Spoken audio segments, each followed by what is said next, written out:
true kindness is allowing everyone to show up in their own humanity, understanding that we are all on a journey and that the majority of us are trying our best to be who we are in a world that tells us not to be.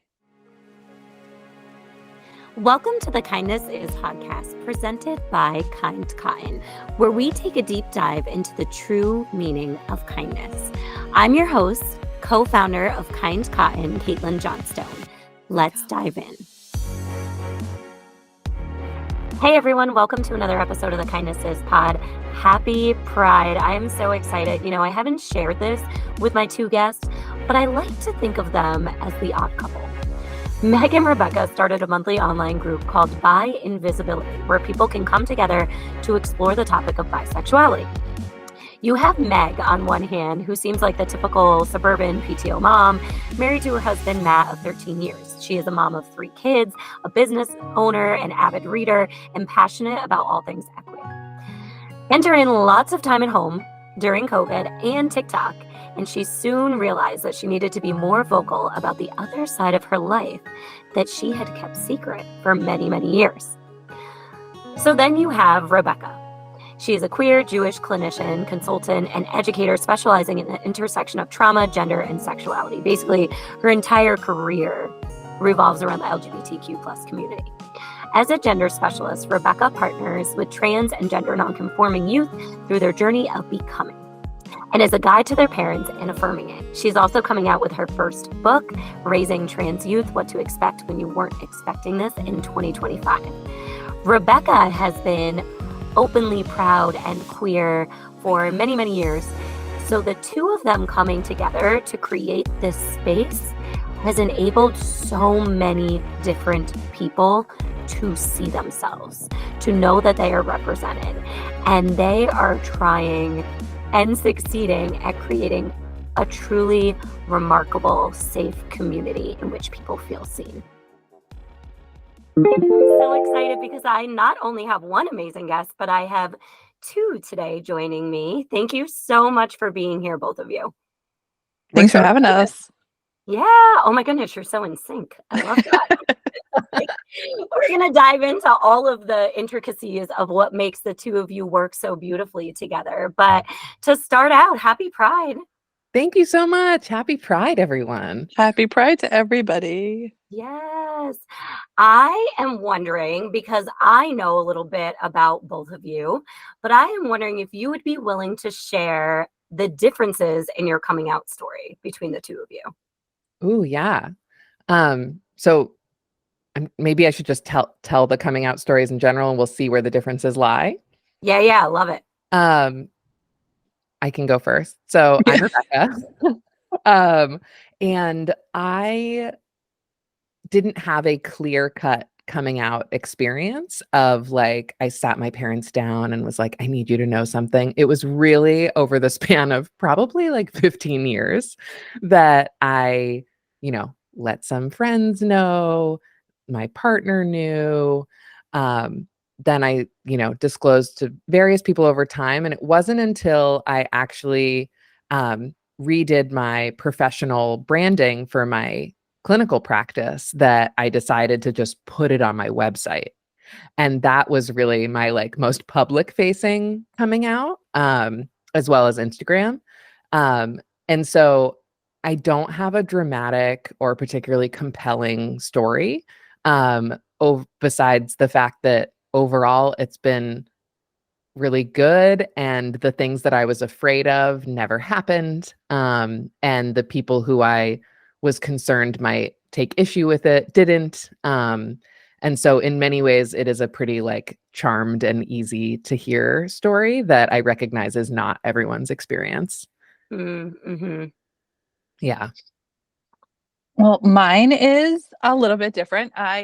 This is Meg, and I'm 41, but I went to an all-girls Catholic school growing up, and there was a lot of fluidity in the people that I went to school with and that I hung out with, and as well as within me, but I didn't have the lens to see that like living something different than like a heteronormative life was even a possibility. And I think some people can relate to that because I can't even necessarily put my finger directly on it and say like this is how I felt. There was just like not a place in my brain that went to say like, oh, your life could look this way.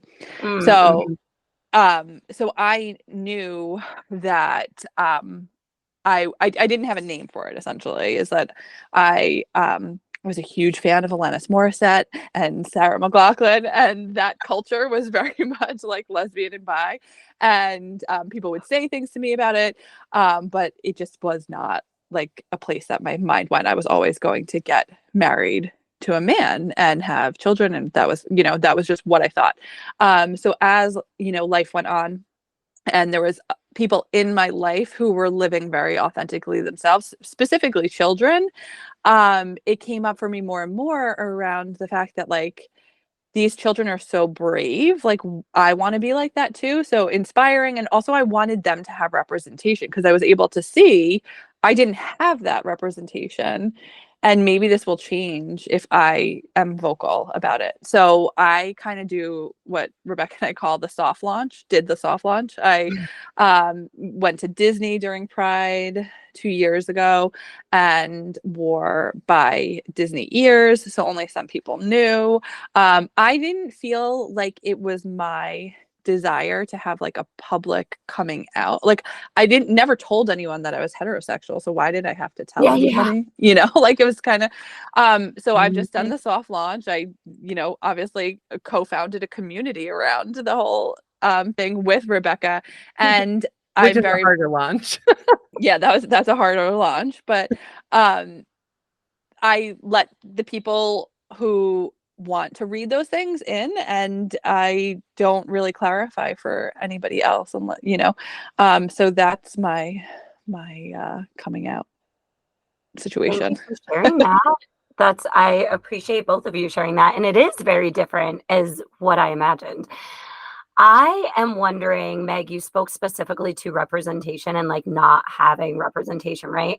So for me, just like thinking of my own childhood, I was a part of like very pride related things Mm, very, very young. I mm, grew up dancing with a multitude of amazingly talented gay men. My mom's best friend was gay. And I asked my mom at the age of 4, like, oh, is that Uncle Shawnee's boyfriend? And my mom sat me down and was very much like, yes. And you can love whoever you want to love. Like men can love men, women can love women. Anyone can love whoever they want to love. So like I knew at a very young age that all of this was just very normal. And Mhm. I'm wondering if you had that same experience and you're speaking specifically to bi representation. Because when I think about it, I'm like, did I ever see like a bi character in a movie or a TV mm. show? It was always like either straight or gay, and that was the end of it. So I'm wondering what your thoughts are around that. I had a very different upbringing, very different experience, and with I like I said, I went to Catholic school my Yeah. entire life, even through college, and the only representation that I saw were other students, other kids my age in high school, and it was a conversation that was brought up within like my family and growing up, but it was very much around the context of religion.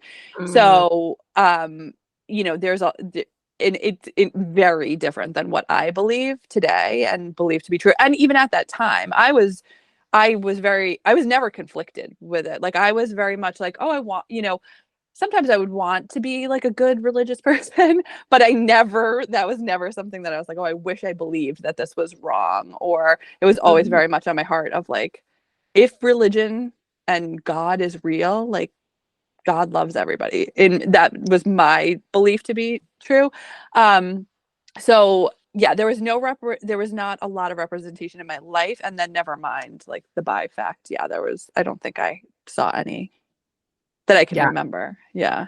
I think I'm glad you brought that up too, because I think I also had positive messaging at home around like you can love who you love. But again, so much of the cultural context at that Mhm. time was very much like there are gay men and there are lesbians. Yeah. And I also was like, but lesbians look like my English teacher Mm-hmm. who Yeah. wears cargo shorts and Tivas, and I'm not that girl. Mm-hmm. So I'm so confused, right? Like it didn't make sense to me. And so it felt like the only option was for me to like men. Even though there were clear signs that I was interested otherwise, that the compulsory heterosexuality around that was very present. Mm-hmm.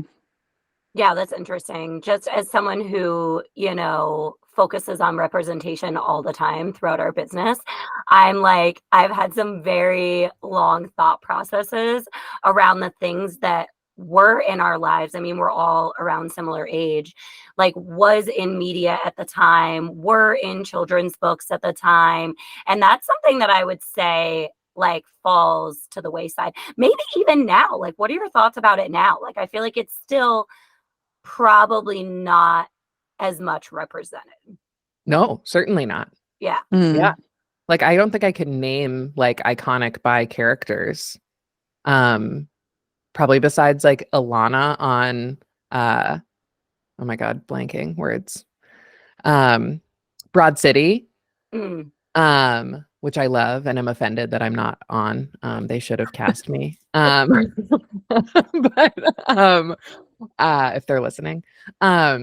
But no, there isn't a ton of representation, and there certainly isn't representation of people who are bi and in happy, healthy relationships that don't necessarily match or whatever, right? Like exactly this community we've created of like, you can be bi and have a cis het husband, and both of these things can be true. And for the longest time, that was what prevented me from coming out publicly.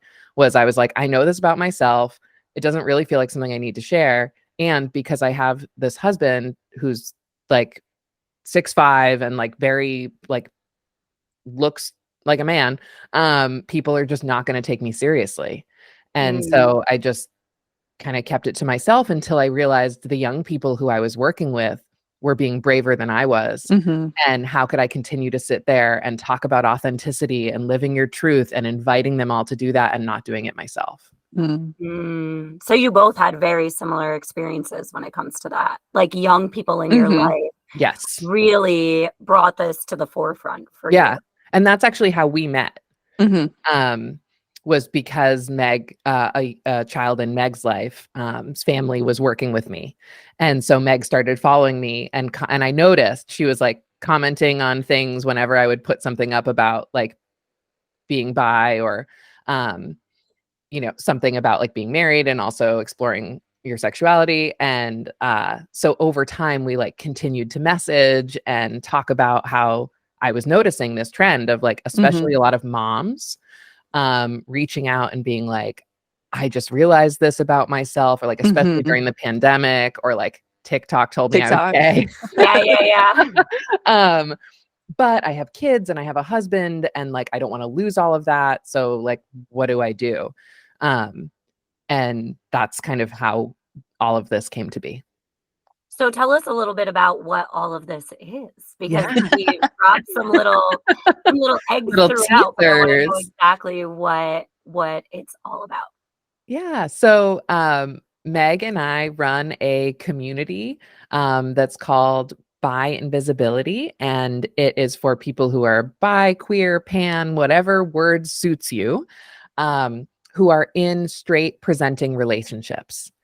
And we started initially with a one-time group that we were like, let's just see if people sign up. And they did. And then we did it again and again, and it kept growing. And most recently, we decided to start an Instagram page. And within 1 week, we went from, right? It's 900 to 20,000. And we're almost at 30,000, like 5 days later. So within 2 weeks, we'll probably get to 30,000. Unbelievable. I have watched that grow and I'm like, holy moly, Rebecca and Meg, can you please come and grow Kind's Cotton? Like, well, I was going to say, No, it's also Rebecca's creativity, but No, I know. I no, just but know this that that's your like business, right? And yes, that is my we'll get business, into yeah. that too. But that's a Yeah. total side note.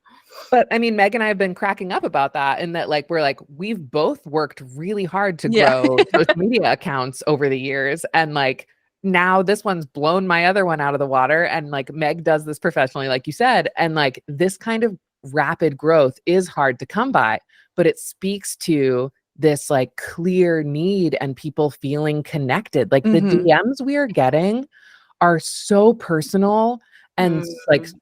there so many of them are really beautiful and touching, and like people are trusting us with feeling like time and time again people are like, this is the first time I've ever felt seen, like just knowing this page exists, like Mhm. not even coming to a meeting, not even like engaging necessarily, but just like seeing that the page exists and there are almost 30,000 other people who feel connected to that Mhm. experience as well.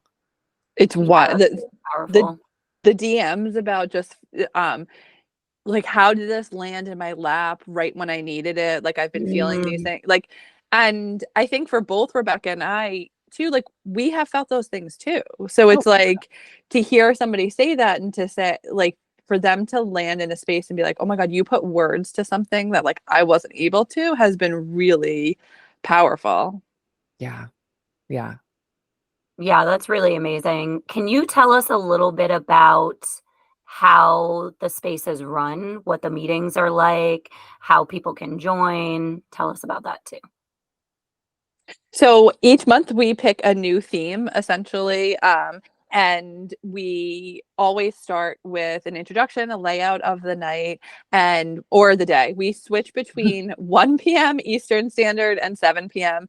Eastern Standard Time, and that alternates monthly because we do have a big international population as well. So we're trying to create um, time for everyone to be able to come. But we also always do some kind of nervous system regulation, usually a meditation, because we know how hard it is to show up, one, just in a community or a group, and then also in something that maybe you never even talked about before.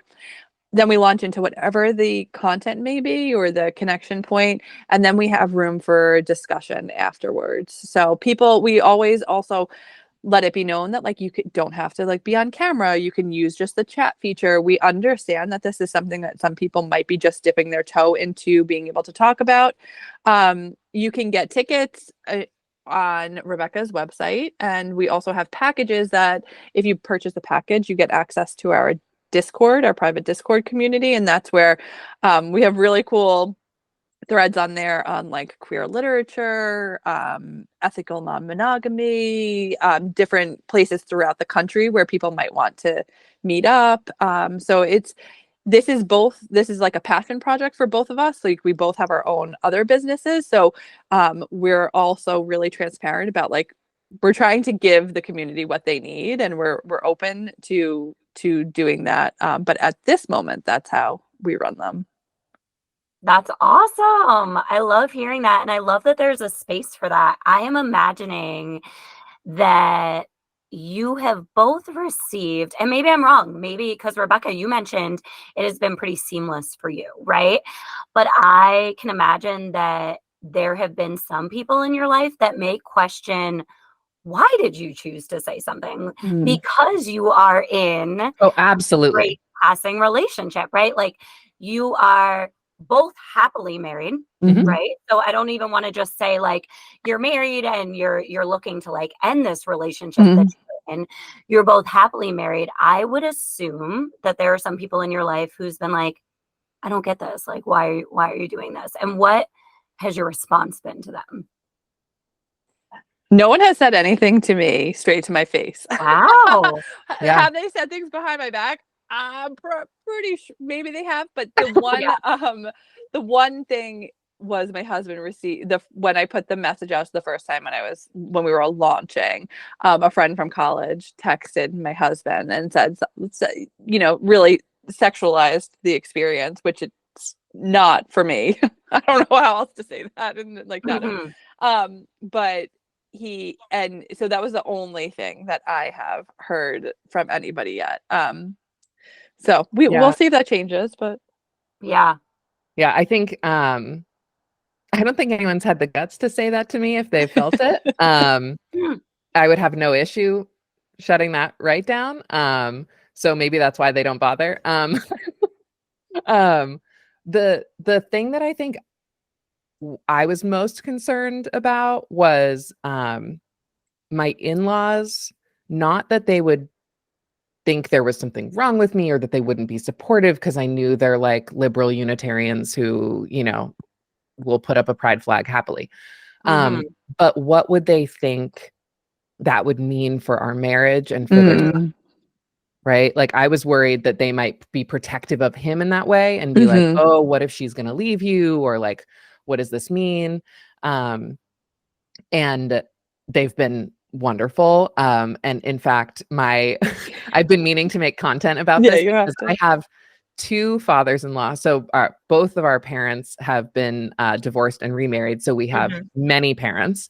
Yeah. So I have two father-in-laws and my stepdad. And they're all like white men in their late 60s, early 70s who you could glance at and be like, I'm not sure how they'd be about this. They have Mm. been the most affirming and get me the funniest little gay presents. Oh, That's so funny. And so I need to make a reel of like, here, like I was scared to come out and like, these are the things that these guys have all gotten me. Like literally this past weekend, my father-in-law made a quilt, like a pride it flag was quilt for me. beautiful. It is It's like beautiful. amazing. I know. I'm like, where is it? I thought it was like, Yeah, oh, it's yeah. over here. Do you want to Show see us it? the quilts. Look at this. Oh, that's so I sweet. mean, that's like you got I your blur. know. Oh, did it blur? Yeah. But like my other father-in-law got me this, like he's gotten me multiple things. Because he loves to support a craft fair. Love So it. they're not always good. But but he got me this like hand-painted thing that was like, stop, don't like fund gender affirming care, not cops. And I'm Oh. like, that's amazing. Like I would never expect that. So yeah, I mean, I'm sure there are people that have thoughts and opinions about it. I think for me, my fear was more about people in the queer community who would be Mm. like, oh, look at her trying to Trying like to. co-opt this identity and take up space that's not really hers because she gets to move through the world with a husband and like has all the privileges of a straight passing marriage, but then decides to be queer when she feels like it. Um, and I'm sure there are people that feel that way. It's one of the things that prevented me from coming out. But then I started to talk with people like Meg, and we started to have these groups. And you and I had the podcast episode where you were like, "You got to talk about this," and I Yeah. realized there was an audience that actually really needed to see that. Mhm. Um, and it was last Pride that I posted a Mhm. reel that was like, surprise, I have a husband. And so many people who followed me had no idea because I'd never talked about it. And so they were just Mhm. like, oh, they made assumptions about um, the fact that, I mean, I was openly queer on the internet. And so they just assumed that I would have a partner that matched that. And so when that popped off and we started getting a ton of responses, I was like, oh, this is a thing. Mhm. Like, there is a need for this. Um, and it just makes me wonder how many people are not talking about this. Like Mhm. if 30,000 people came out of the woodwork in 2 weeks on Instagram, like how many people are you walking by at the grocery store who are also questioning their own identity, but feel kind of stuck or don't have the language for it or are in a relationship that they don't want to risk or lose? And that's what a Mhm. lot of the messages are too, of like, I want to be true to myself and I don't want to lose this person who I care so much about. Mhm. And I think it's so important that our messaging be really clear that like both of these things can be true and you don't, Mhm. everything doesn't have to change. In fact, not much has to change at all. Mhm. Like I kind of thought there would be this big like shift in my life when I started being more open about this. And like, no, like, Mm. and same for Meg. Like, Yeah. unless you make dramatic changes in your relationship structure, your life doesn't have to change dramatically if you have a partner who is affirming. Mm. And what do you say to those people? Like the people who come into your DMs and say exactly that, right? Like, I'm afraid of losing my partner or something changing or what have you, because I would imagine that that is a very validated fear, right? Mhm. But what would your response be to that?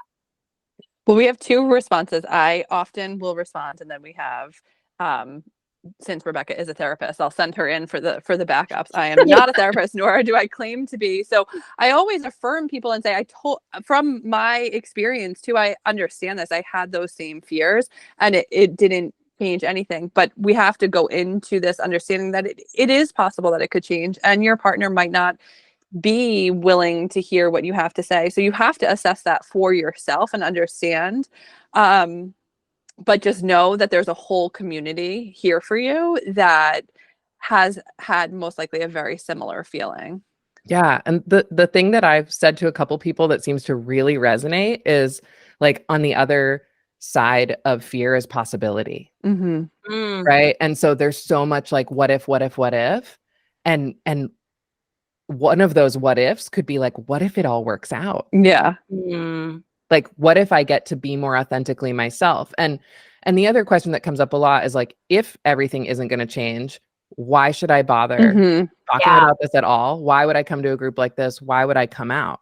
And again, my response to that is like, first of all, you don't have to. You Mm-hmm. never have to tell anyone if you don't Mm-hmm. want to. And I'm a big fan of the concept of letting in versus Mm-hmm. coming out. Like Mhm. that you can choose to let folks into that part of you if you choose to, whenever you choose to. But I do believe that intimacy requires really knowing each other.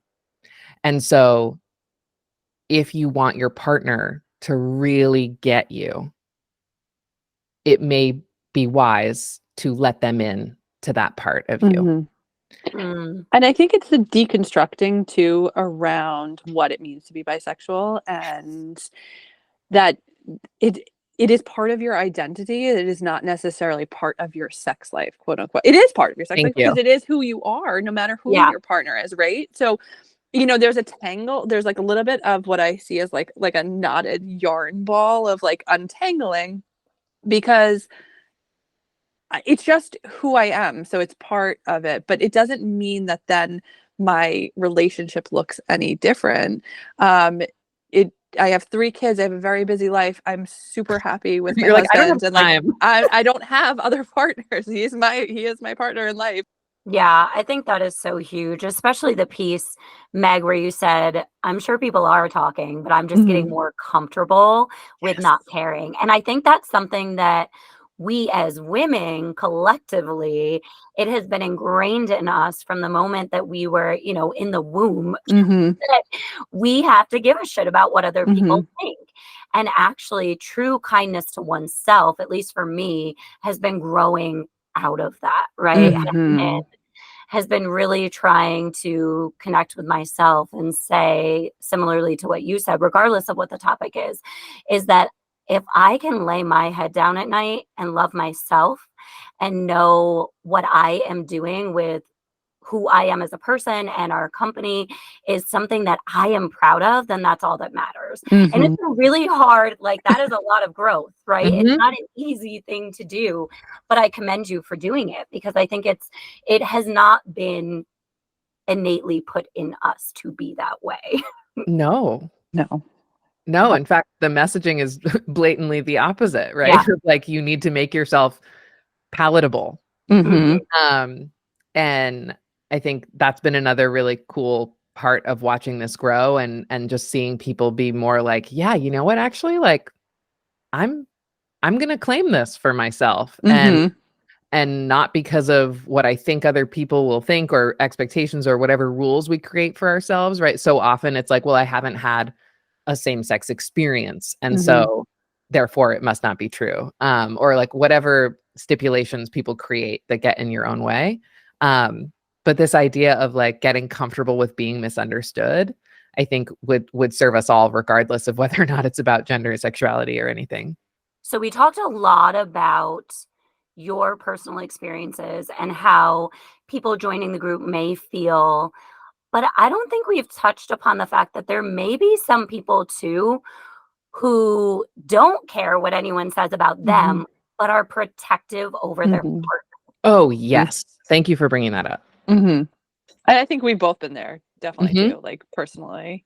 Mhm. Um, and I think, like you said, like, it comes back to that quote about intimacy and being able to it's also being able to hold space for their potential worries or what that might mean. My husband and I have been together for almost 20 years. We've been married for 14, I think. So we know each other really well and but I'm still protective of how people might interact with him or say to him. He can handle his own though, but I do feel for the people that do come forward with that kind of worry as well.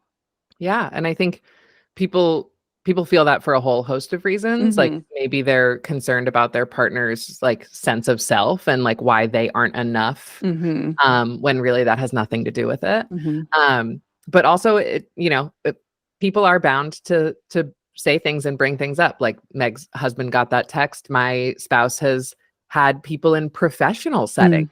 even mention it to him, which is so odd to me. Like men Mhm. who went out of their way to go on my website and then go up to him and are like, "So your wife's queer? Like, what's up with how does that work?" So Um, like, we're at a conference, dude. Like, why are yeah. you talking to me about this? But those are also the same men that ask him why he has pronouns in his email signature. And Mm. luckily, that's a conversation he feels equipped to have and Mm. can actually use kind of his privilege in that scenario to have other men listen to him, Mm. and Mhm. do a little like psychoeducation around why all of that matters and how, what's possible. But there are definitely people who worry about their partners. And we've been getting an increased number of messages from men Mhm. expressing concern about letting their wife, girlfriend, whomever know. Um, and I think part of that has to do more with the way we're socialized around Mhm. gender and sexuality, and that like there's this idea that like if you tell a man that like his wife or whatever is attracted to women, then it's like, ooh, hot. Like Yeah, yeah. maybe they want to have a threesome. Like maybe that's something they already watch on Pornhub. Am I allowed to say that? Um, Yeah. but you know, because the statistics on that are fascinating, by the way. But with men, it's like we are sometimes I think cis women can be incredibly Mhm. uh limiting of men's expression of their sexuality and potential homosexuality, or interest, in any like. And so I feel for a lot of the men who are reaching out to us who don't have the representation, nor do they have the community of other men to talk about this with. Um, and are expressing, like I don't want to cheat on my wife. I don't want her to worry about that. And this is something that I'm curious about. Mm. Um, and figuring out how to navigate those conversations, I think, can be really hard. Yeah, I'm glad you brought that up because I wasn't just like looking at the two of you and knowing the community that you started. I unfortunately didn't even think of men, right? We'll see. Like really powerful. It's so Yeah. powerful when someone can be in a space in which they feel seen and you all are creating that. And shout out to the fact that Rebecca, I think when this comes out, it's probably going to be like the 1 year anniversary when I initially had you on the podcast. Oh my goodness. Also, That's aside so cool. from my partner, you may be like my only recurring guest. So yay. Ooh. Um, but in that episode, we ended that episode with you saying to me that you had a husband, and I was like, "Huh? Like what?" And and we had a quick conversation over the fact that like you need to share that more. And then look at what you and Meg have done a year later. Like you have created this full on community from just talking about the idea that, oh, yeah, like a lot of people may need this in their lives. So kudos to both of you. I think what you Thank are doing you. is absolutely amazing. You mentioned that you can head over to Rebecca's website. Tell us what your website is in case people want to check out By Invisibility. So my website is genderspecialist.com. And it's genderspecialist.com/byinvisibility, but you can also get to it through any of the drop-down menus, and it's in our link in our bio on the Instagram as well. The Instagram is byinvisibility. And Meg and I also both have it in each of our own profiles as well, I think. Yeah. By plus invisibility, right? Yes. So that's where you can find us. We have our next event on June 20th. I don't know when this episode will be out, but right before then. Oh, look at that. Yeah. So it's not too late of that week. Yeah. You're going to be listening to this on Monday, and then you can join on, what is the day of the week? Thursday. It's Thursday. Awesome. 1 p.m. Eastern time. We're going to be doing an art experience, which will be fun. Yeah. Yes.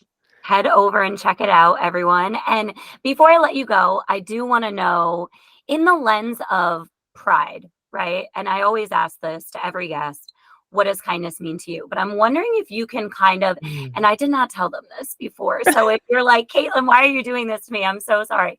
But if you can think of it in reference to pride and what that means to you, what is true kindness? So in reference to pride, I think true kindness is allowing everyone to show up in their own humanity, understanding that we are all on a journey, and that the majority of us are trying our best to be who we are in a world that tells us not to be. Good luck following that up, Rebecca. I was going to say, the longer you kept talking, the more you said something. I was like, oh shit, now I can't say that either. Now I can't say that. I would echo all of that. Thank you both so much for being here. Please go and check out their space, and happy Pride again. Thank you all so much for listening to this episode of the Kindness Is podcast. If you love it and it's adding even a little bit of value to your life, we would love if you could subscribe, rate, and review so we can reach even more people and make this world a little bit more kind.